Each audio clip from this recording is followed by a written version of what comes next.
संपूर्ण विषय जर बघितला तर तो प्रेम प्रकरण आहे.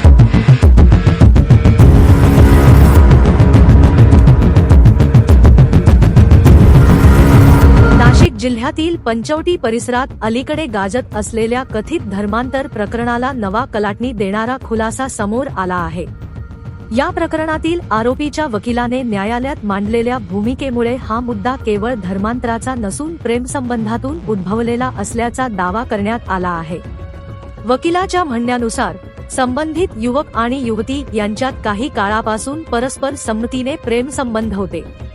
दोघांनीही एकमेकांच्या इच्छेनुसार संबंध पुढे नेले असून जबरदस्ती किंवा फसवणुकीचा कोणताही प्रकार झालेला नाही, असे बचाव पक्षाचे म्हणणे आहे.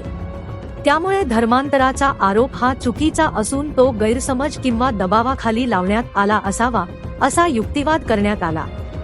दरम्यान फिर्यादी पक्षाने मात्र आपली भूमिका कायम ठेवत आरोपीवर गंभीर आरोप केले आहेत.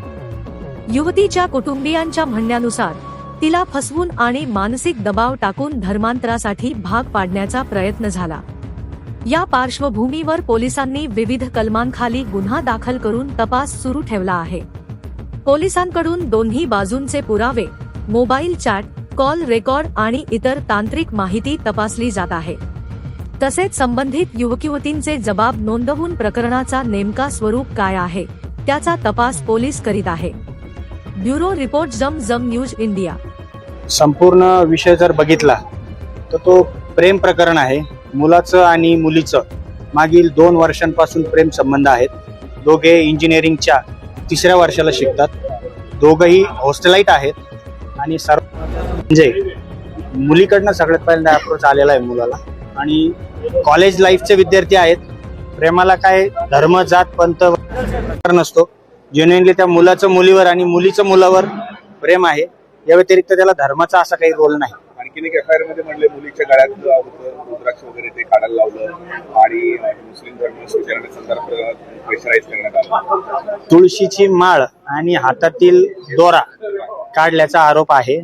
परंतु तसा कोणताही पुरावा आज नाही आणि ती घालत होती याचाही पुरावा आज रोजी तर काही कोर्टापुढे आणलेला नाही. मुलगा लॉज मध्ये घेऊन जात होता, महागड्या लॉज मध्ये त्या संदर्भात फंडिंग कुठून तरी केलं जात होतं असंही सरकारी वकिलांनी केलं. बर, झालंय काय मुळात की मुलगा महागड्या लॉज वगैरे मध्ये कधी काही घेऊन गेलेला नाही. त्याच्यावर एकदा लॉजवर नेल्याचा आरोप आहे फक्त. त्यामुळं लॉजवर कायम आणि कंटिन्यू नेत होता असं काही नाही. मुलगा आणि मुलगी दोघांचं प्रेम असल्यामुळे ते दररोज भेटायचे, हातात हात घालून एका गार्डन मध्ये बसत होते असं मुलींनीच स्वतःच्या एफआयआर मध्ये स्पष्टपणे सांगितलेलं. सरकारी वकिलांकडून गजवा हिंद आम्हाला करायचा आहे असा आरोप ते म्हटलेला आहे असं मेन्शन केलं. गजवा वगैरे काही नाही, ते गजरा हे हिंद म्हटलंय, गजरा हिंद. त्याचा अर्थ आता काय गजरा कशासाठी म्हटलंय काय माहिती.